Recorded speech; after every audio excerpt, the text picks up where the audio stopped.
The orbital defense stations fell silent one by one as the hegemony warships descended upon Earth.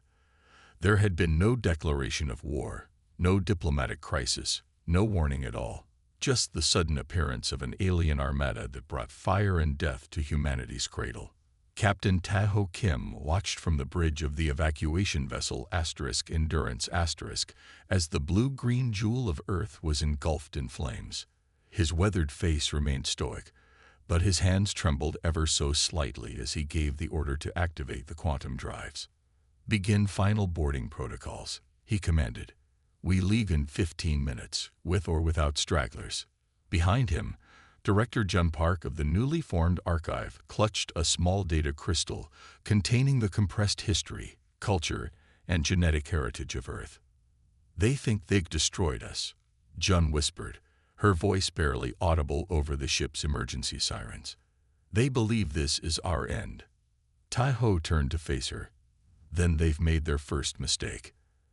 As the Endurance and 37 other colony ships slipped into the darkness between stars, Jun initiated a transmission to all vessels. Her words would echo through generations to come.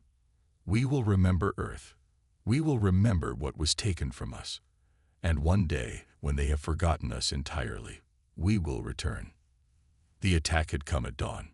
Most of humanity was still asleep when the first bombs fell. Cities vanished in bright flashes.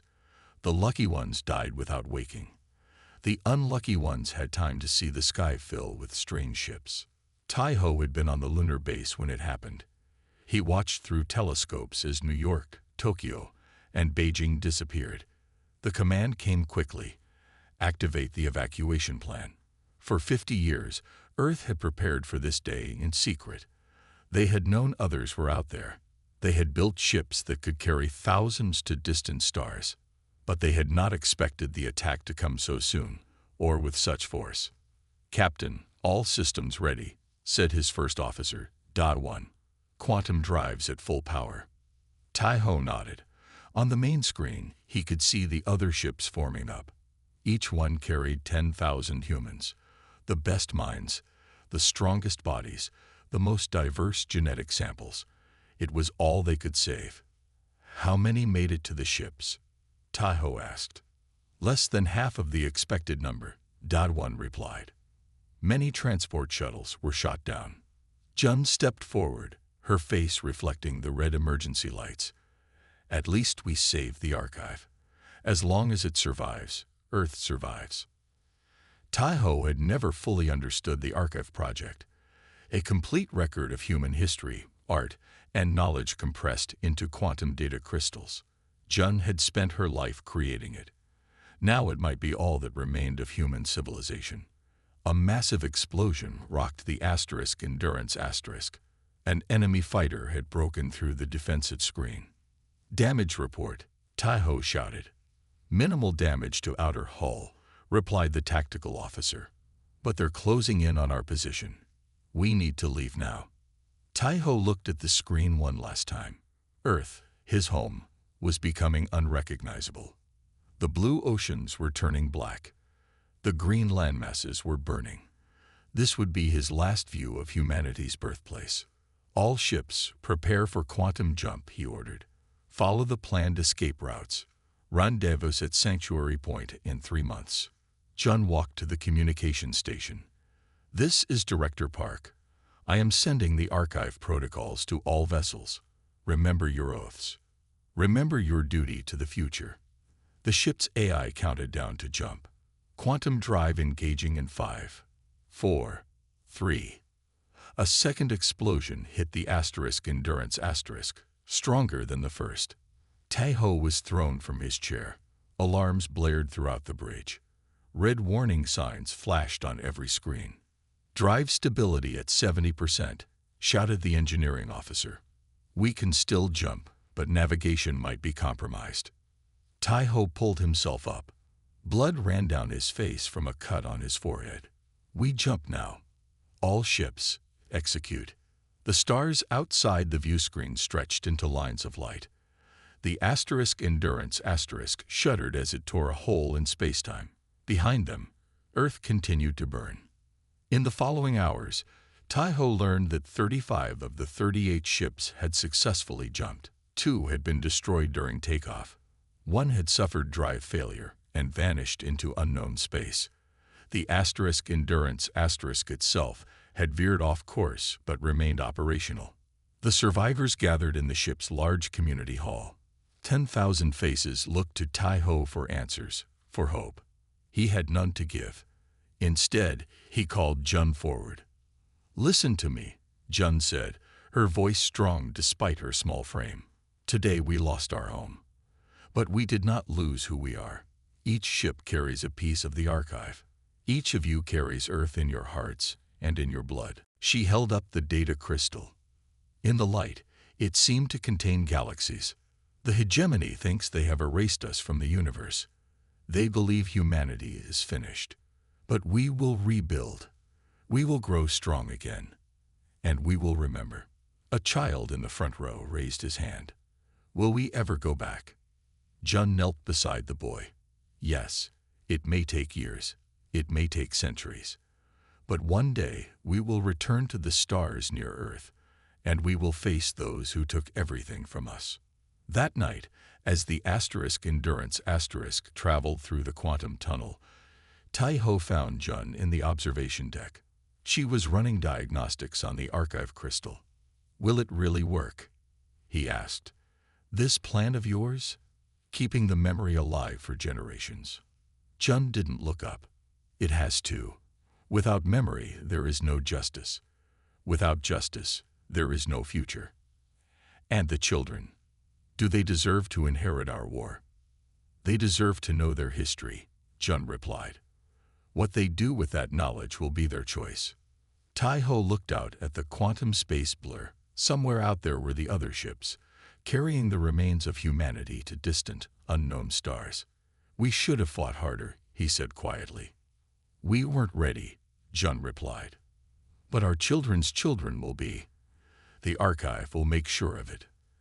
As the Endurance continued its journey into exile, Tai-Ho made a personal vow. He would keep his ship and its precious human cargo safe. He would find a world where they could rebuild. And he would make sure the first generation born in exile understood what had been lost, and what must one day be reclaimed. The hegemony had won the first battle. But the war for humanity's future had just begun. 3,000 years passed. Humanity survived, hidden across 17 star systems, connected by a network of quantum relays, and united by a single purpose crystallized in the vow. What began as refugee colonies evolved into a sophisticated civilization, unlike anything their ancestors could have imagined. Commander Du Yun Kang stood at the observation deck of the stealth vessel Silent Justice watching the hegemony trading post through specialized sensors. At 34, she was the youngest fleet commander in humanity's history. Her rapid rise through the ranks due to her brilliant tactical mind and unwavering dedication to the vow. "Scan complete, Commander," reported Lieutenant He Jun Lee. "The hegemony has expanded their operations in the Callisto sector. At their current rate of expansion, they'll detect Colony Epsilon within 5 years." Du Yun processed this information silently. For millennia, humanity had remained hidden, gathering strength, advancing their technology beyond anything the hegemony possessed. The waiting had produced results: human quantum technology, biomechanical interfaces, and gravitational manipulation now far surpassed anything their ancient enemy had developed. "There's something else," He Jun added almost hesitantly. "We intercepted communications indicating the hegemony still celebrates the anniversary of Earth's destruction. They call it the Day of Necessary Purification." Du Yun's expression remained neutral, but her eyes hardened. "Download everything. We're returning to New Haven. It's time the Council hears this." The Silent Justice drifted silently in the shadow of a gas giant. Its dark hull absorbed all light, making it invisible to most sensors. Inside, 23 crew members worked in near silence. They had been watching the hegemony outpost for 3 weeks. Du Yun moved away from the observation window. She was not tall, but she carried herself with such authority that everyone on board stood a little straighter when she passed. Her uniform was simple, black with silver trim, bearing only the infinity symbol that represented humanity's promise to endure. "How much longer to complete the download?" she asked. Hajum checked his console. "Another 10 minutes, Commander. They have extensive files on Earth in their historical database." Du Yun nodded. "Make sure we get everything. The archive will want complete records." The archive. After 3,000 years, it had grown from a desperate backup of human knowledge into the center of their civilization. Every colony had a branch of the archive, where children learned about the home world none of them had ever seen, where they were taught the vow, the promise to remember, to grow strong, and one day to return. Du Yun had taken the vow at age 7, like all children. She still remembered placing her small hand on the ancient data crystal, reciting words first spoken by Jun Park. "We will remember Earth. We will remember what was taken from us. And one day, when they have forgotten us entirely, we will return." "Commander," called Yang Hui from the communication station. "I'm picking up chatter from the outpost. They're discussing plans for the celebration." "The day of necessary purification?" Du Yun asked. "Yes, it seems to be their biggest holiday. They're bringing in officials from the central systems." Du Yun's jaw tightened. The hegemony had destroyed humanity's homeworld, killed billions of people, and they celebrated it as a holiday. For 3,000 years, while humans rebuilt in secret, the aliens had been congratulating themselves. "Show me what they look like," Du Yun ordered. The main screen lit up with images captured from the outpost's own security feeds. The hegemony was not one species but 5, joined in a coalition. The dominant race resembled tall, slender humanoids with iridescent skin.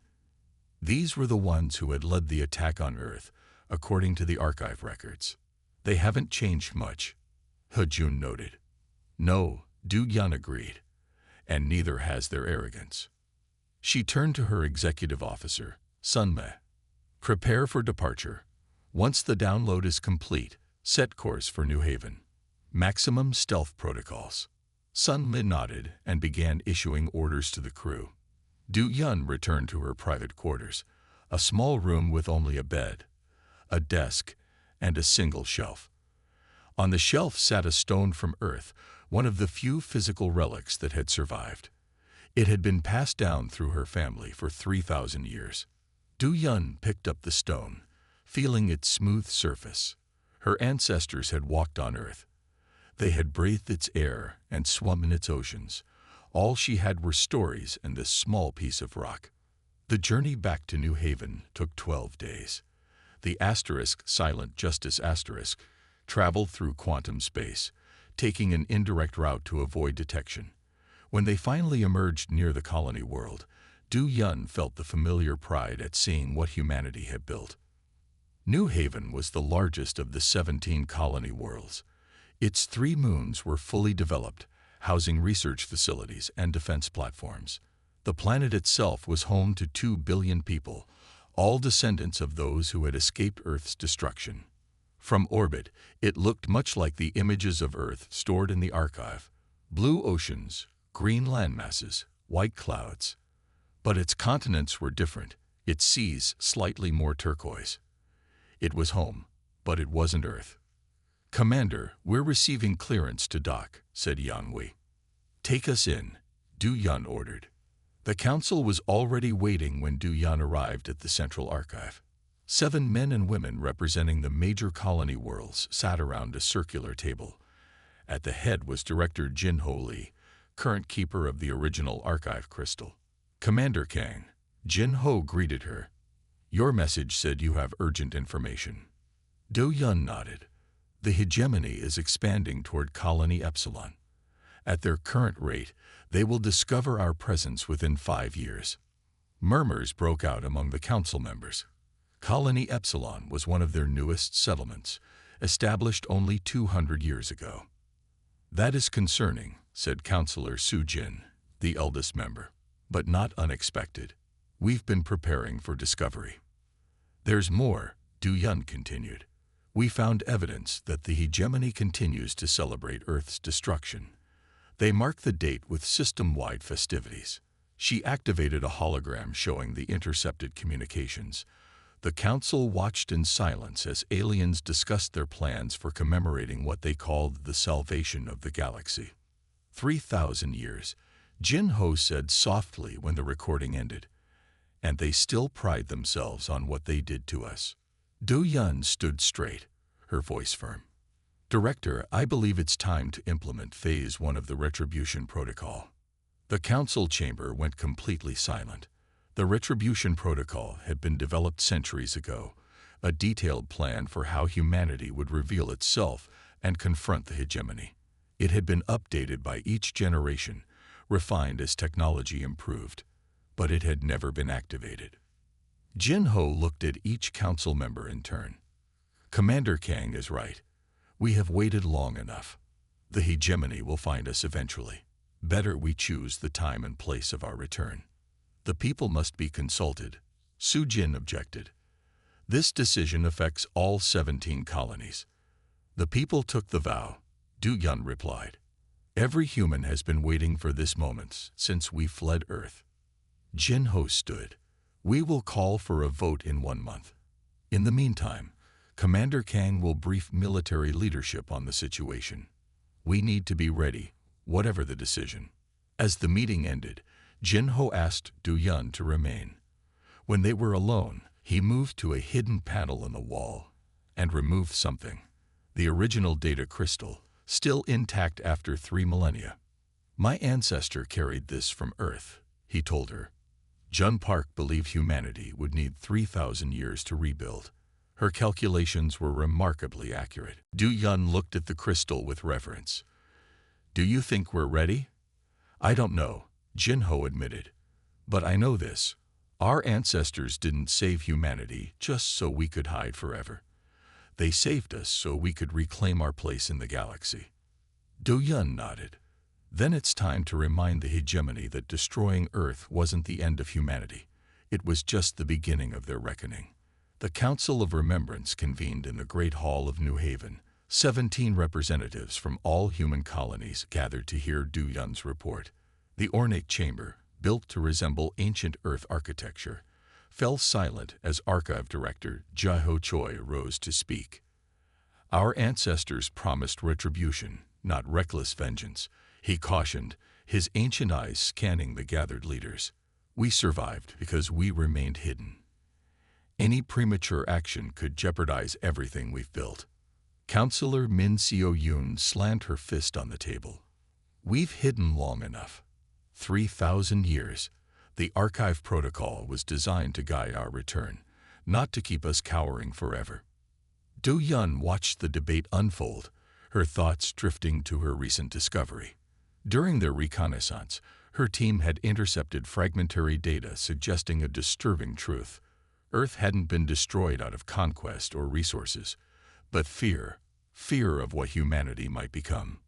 Later that night, Du Yun met with Jai-Ho in the Archive's inner sanctum, where Earth's final moments played on holographic displays. Here's something you should see, Jai-Ho said, activating the sealed file. This is why they attacked us. The hologram shifted to show an ancient hegemony text. The bipedal species of the third planet will spread across the stars like fire, bringing change that cannot be controlled. They must be extinguished before they rise. Du Yun stared at the prophecy, understanding dawning in her eyes. They destroyed our world because of a prediction. Fear is the most dangerous weapon in the universe, Jai-Ho replied. Now we must decide how to use theirs against them. The great hall echoed with raised voices. Some council members stood and pointed angrily at each other. Others sat with closed eyes, deep in thought. The debate had raged for hours. Du Yun watched from her seat near the wall. As a military commander, she had no vote in the council. She was there only to provide information. But the decision they made today would determine her next mission and the future of humanity. Min Seo's faction wanted immediate action. Every day we wait, We risk discovery, she argued. Better to strike first, while we still have the element of surprise. Others urged caution. We've waited 3,000 years, said Counselor Yunji. We can wait a few more decades to ensure success. Jaiho stood at the center, his white hair gleaming in the soft light. Though he was over 90 years old, his voice remained strong and clear. Before we vote, we should remember why our ancestors fled rather than fought, he said. They were not cowards. They were protecting the future of our species. The room quieted. Jaiho had everyone's respect. As keeper of the archive, he was the living link to Earth's memory. Commander Kang has brought us vital intelligence, Jaiho continued. Not just about the hegemony's expansion, but about their motivation for destroying Earth. He nodded to Du Yun, who stood and approached the central display. She activated her datapad, and the ancient hegemony text appeared as a hologram for all to see. This was hidden in their historical archives, she explained. It appears to be some kind of prophecy or prediction made before they attacked Earth. The council members read the text silently. The bipedal species of the third planet will spread across the stars like fire, bringing change that cannot be controlled. They must be extinguished before they rise. They destroyed our world because they were afraid of what we might become, Du Yun said. Not because of resources or territory, because of fear. Min Seo scoffed. All the more reason to strike now. They were right to fear us. They were wrong to destroy us, Jaiho corrected. But understanding their fear gives us an advantage. Fear can be used. The council debated for another hour before calling the vote. In the end, they approved Phase 1 of the Retribution Protocol, with 12 votes in favor. The first stage would begin immediately, gathering more intelligence and preparing for contact. As the council members filed out, Jaiho motioned for Du Yun to follow him. They walked through the winding corridors of the archive building, passing rooms filled with Earth relics and data storage units. Few people were allowed in these inner chambers. There is more to show you, Jaiho said as they entered his private sanctuary. The room was small and dimly lit. A single holographic projector sat on a pedestal in the center. Jaiho placed his hand on a scanner, and the projector activated. This recording was kept separate from the main archive. He explained, only the director has access to it. A hologram showed a woman in an ancient uniform. Her face was tired, her eyes red from crying. Du Yun recognized her from the historical records. Jun Park, the first archive director. If you're watching this, Jun's recording began. Then the time for return is near. You've kept the vow. You've remembered Earth. Now you must decide how to honor that memory. Jun's image flickered slightly. The easy path is destruction. We could have tried that path. Even as we fled Earth, we had weapons that could have hurt the hegemony. But we chose a different way. Du Yun glanced at Jaiho. The old man's eyes were fixed on the recording. We chose to survive, to rebuild, to become something greater than we were, Jun continued. Not just to take revenge, but to reclaim our rightful place among the stars. Remember this. True victory isn't destroying your enemy. It's making them face what they've done, and then showing them a better way. The recording ended. Jaiho turned to Du Yun. Our ancestors were wiser than we give them credit for, he said. They didn't want us to simply reverse what the hegemony did to us. Du Yun nodded slowly. They wanted justice, not just vengeance. Exactly. Jaiho moved to a small safe embedded in the wall. He opened it and removed a data crystal, newer than the original archive crystal, but still ancient by current standards. This contains Phase 2 of the protocol, the complete plan for how to approach the hegemony once we're ready. Jun Park and her team designed it. Each director has updated it, but the core remains the same. He handed the crystal to Du Yun. You'll lead Phase 1. You should know what comes after. Du Yun accepted the crystal with reverence. I'm honored, Director. Don't be. It's a heavy burden. Jaiho looked suddenly older, the weight of his responsibility visible in his face. 3,000 years of waiting, planning, remembering, all leading to this moment. Do Yun studied the crystal. The council won't like some of these directives. Min Seo and her faction want the hegemony destroyed. The council voted for Phase 1. When the time comes, they'll vote on Phase 2 as well. Jaiho's voice was firm. But you need to understand the full plan now as you gather intelligence. Later that night, Du Yun sat alone in her quarters, reviewing the contents of the crystal. The protocol was complex, involving not just military strategy, but diplomatic approaches, psychological operations, and even cultural exchanges.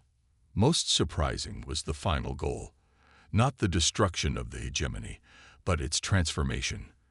The protocol aimed to force the hegemony to acknowledge what they had done to Earth, to make reparations, and ultimately to create a new order where no species could destroy another out of fear.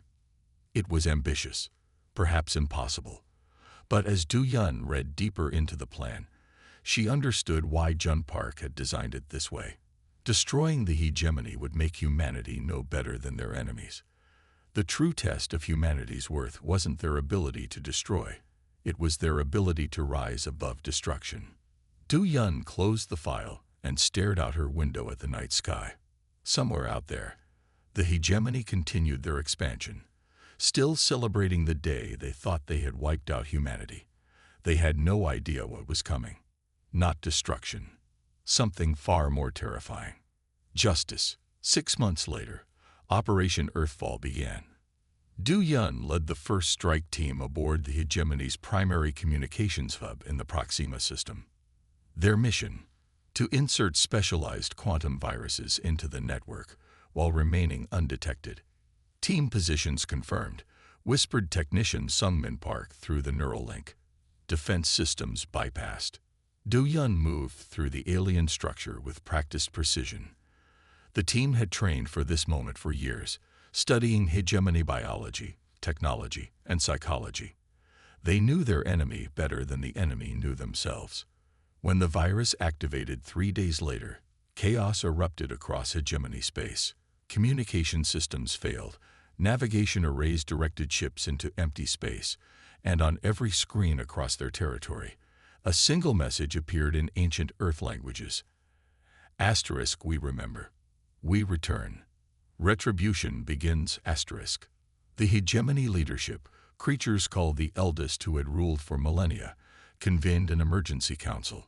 None alive remembered the actual destruction of Earth. It was merely historical record to them, an achievement of their ancestors. Impossible, declared Elder Sovereign, his translucent appendages quivering. The humans were eradicated, their planet reduced to ash. But the evidence mounted. More systems failed. Unexplainable phenomena appeared throughout their territory. The ghost of a dead species had returned to haunt them. On New Haven, Du Yun received the first reports of the hegemony's panicked response with grim satisfaction. Phase 1 of the archive protocol was complete. Humanity had announced its return. The stealth ship asterisk, Silent Judgment asterisk, hung in the dark space near the massive hegemony communication hub. From the outside, the station looked like a giant silver flower with 6 petals stretching outward. Each petal contained thousands of communication arrays that connected the vast hegemony empire. Du Yun checked her stealth suit one last time. The black material absorbed all light and masked her body heat. The mask over her face filtered her breath and hid any vapor. She was a shadow, a ghost, just as humanity had been for 3,000 years. Remember, she told her 5-person team, we are not here to hurt anyone. Our target is their network, not their people. The others nodded. They all wore the same suits, carried the same small devices that would deliver the quantum virus. The virus itself was a marvel of human engineering, designed to spread through the hegemony systems without detection until it activated all at once. Docking sequence complete, said the pilot. You have 6 hours before we need to leave. Du Yun led her team through the airlock and into the station. The interior was vast and eerily quiet. Most of the work here was done by automated systems. Only a small crew of actual hegemony members supervise operations. Life signs. Du Yun asked through the neural link, a thin device attached behind her ear that allowed silent communication. 23 beings in the control center, replied Sung Min. 4 moving through the maintenance corridors on level 3. None near our path. They moved through dimly lit corridors designed for beings taller and thinner than humans. Du Yun had studied the station's layout for months. She knew exactly where they needed to go. At a junction, she raised her hand to stop the team. Ahead, a hegemony worker moved slowly down the corridor. This was the first time Du Yun had seen one of them in person. Its skin shimmered with a blue-green light. Its 4 eyes blinked in different patterns. It looked nothing like the monsters she had imagined as a child. When the alien passed, they continued toward the main server room. Sung Min worked quickly to bypass the security systems. "I'm in," he whispered. "But there's something strange about their security protocols. They've been updated recently." Du Yun frowned. "Can you still deliver the package?" "Yes, but we'll need direct access to the primary node." That meant going deeper into the station, closer to where the hegemony crew worked. It was a risk, but the mission was too important to abandon. "Lead the way," she ordered. They moved to a larger chamber filled with humming machines. At the center stood a column of light, the quantum processing core that managed all communication throughout the hegemony territory. Some men approached it carefully. "I need 3 minutes to upload the virus." "You have 2, Du Yun replied. "Something doesn't feel right." As some men worked, Du Yun explored the nearby consoles. The screens showed data in the hegemony language, but she had learned to read it. Most of it was routine communication traffic, but one file caught her attention. "Security alert," she read. "Increased vigilance required in outlying sectors due to anomalous signals." They knew something was wrong. Not about this mission specifically, but they had detected something. Perhaps one of the colony worlds, or a stray transmission. "Done," Sung Min announced. "The virus is planted. It will activate in 3 days, spreading throughout their entire network."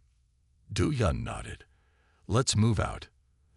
They left as quietly as they had arrived, leaving no trace of their presence. The silent judgment departed from the station without detection, vanishing into quantum space as soon as it was safe. Back on New Haven, Du Yun delivered her report to the council. The mission was successful. Phase 1 is underway. Jai-Ho nodded gravely. "Now we wait." 3 days later, it began. Reports came in from human spy probes throughout hegemony space. Communication systems crashed. Navigation computers failed. Military vessels lost contact with their bases, and on every screen, in every hegemony language, appeared the message. "We remember. We return. Retribution begins." The words were written in ancient human scripts, Egyptian hieroglyphs, Sumerian cuneiform, Chinese characters, Latin alphabet, languages that had not been seen in the galaxy for 3,000 years. In the great citadel on the hegemony homeworld, the eldest gathered in emergency session. Du Yun watched through hidden surveillance drones that human agents had planted years earlier. The eldest were the original species that had formed the hegemony. They lived for centuries and passed down their memories through a complex biological process, but even they could not remember events from 3,000 years ago. To them, Earth's destruction was a historical footnote. "Impossible," declared Elder Sovereign, his translucent appendages quivering. The humans were eradicated, their planet reduced to ash.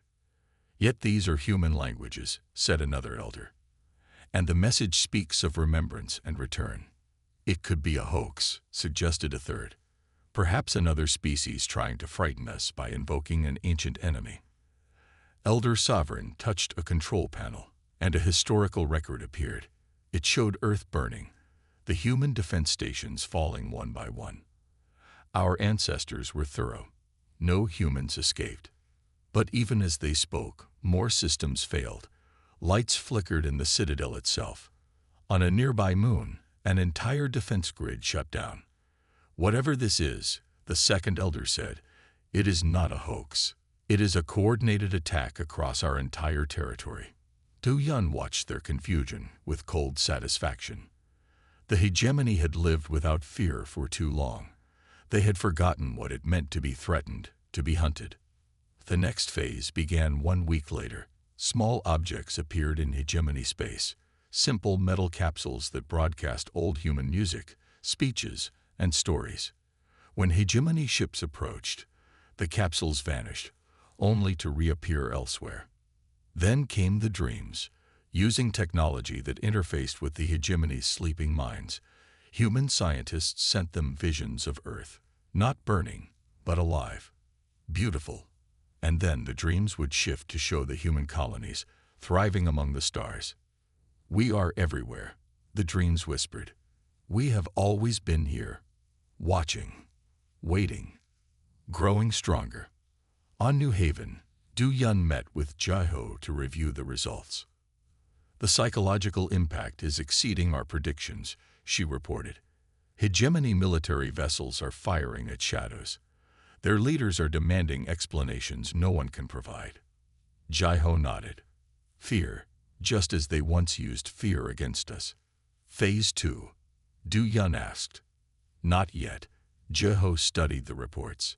"Let them suffer a little longer.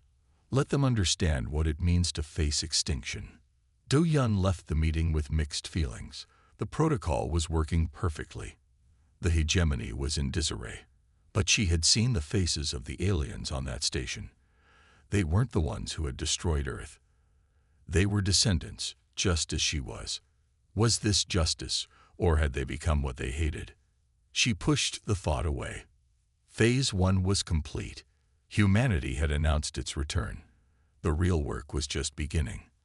The final confrontation occurred not with weapons, but with truth. After months of psychological warfare, Du Yun led the diplomatic vessel Earth's Memory directly to the hegemony homeworld. Their ships, now revealed, displayed technology so advanced that the hegemony's defenses were rendered obsolete. In the grand assembly of the eldest, Du Yun stood as humanity's representative. Behind her floated a holographic projection of Earth as it once was. Blue oceans, green continents, white clouds swirling in delicate patterns. 3,000 years ago, you destroyed our home based on fear of what we might become, she stated, her voice echoing through the chamber. Today, we show you what we did become. With a gesture, she activated the archive, displaying humanity's journey, the desperate escape, the struggle to survive, the preservation of Earth's legacy, and the technological evolution that had occurred in isolation.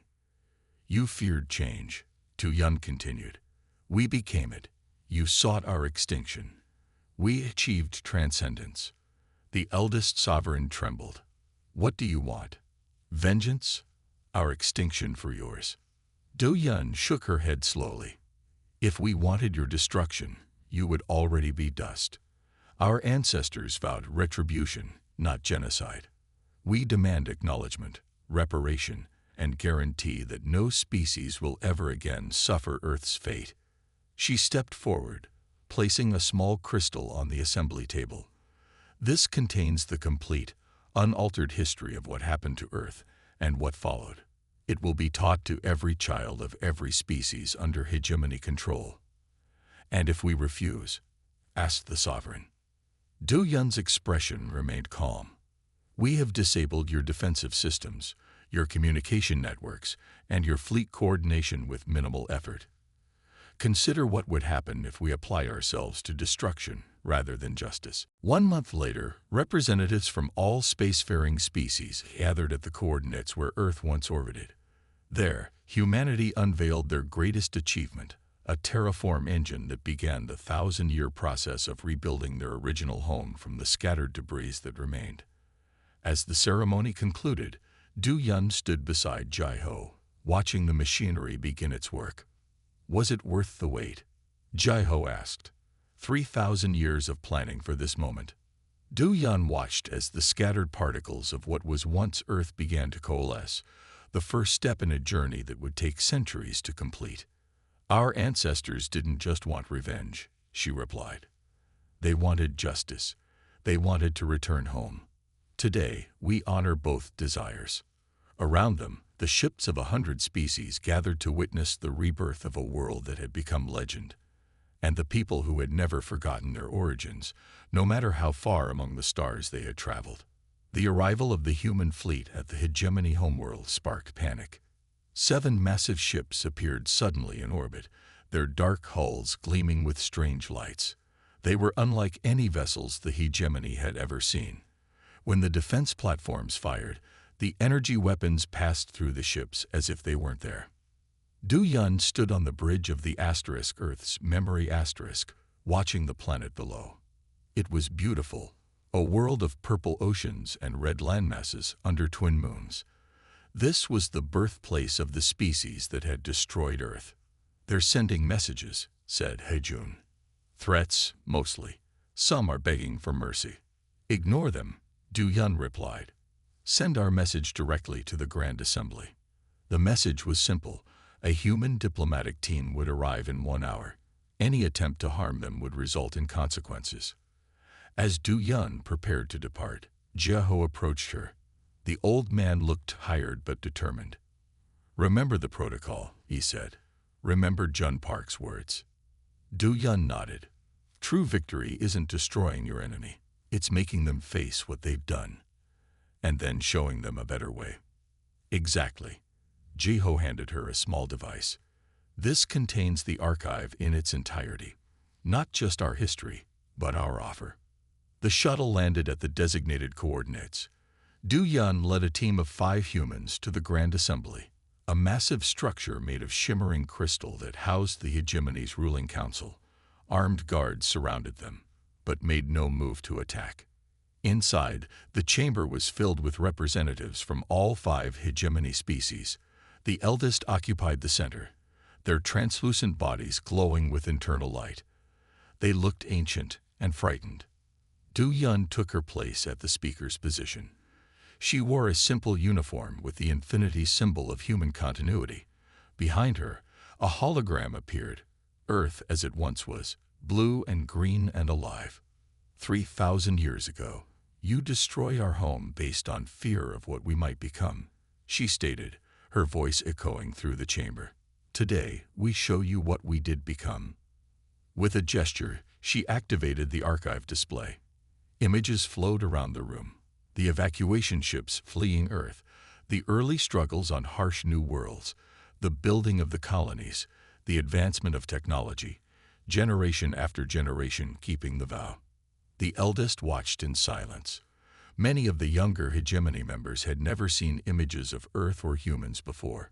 To them, both were just legends. You feared change, Du Yun continued. We became it. You sought our extinction. We achieved transcendence. She showed them human achievements, quantum technology that allowed instantaneous travel across vast distances, medical advances that had eliminated disease, artificial worlds built in the spaces between stars. The elder sovereign rose slowly. His body pulsed with light in a pattern that indicated extreme distress. What do you want? He asked. Vengeance? Our extinction for yours. His voice betrayed his fear. He expected the humans to do exactly what his ancestors had done to Earth. Du Yun shook her head slowly. If we wanted your destruction, you would already be dust. Our ancestors vowed retribution, not genocide. We demand acknowledgement, reparation, and guarantee that no species will ever again suffer Earth's fate. She stepped forward, placing a small crystal on the assembly table. This contains the complete, unaltered history of what happened to Earth and what followed. It will be taught to every child of every species under hegemony control. The elder sovereign stared at the crystal. And if we refuse? Du Yun's expression remained calm.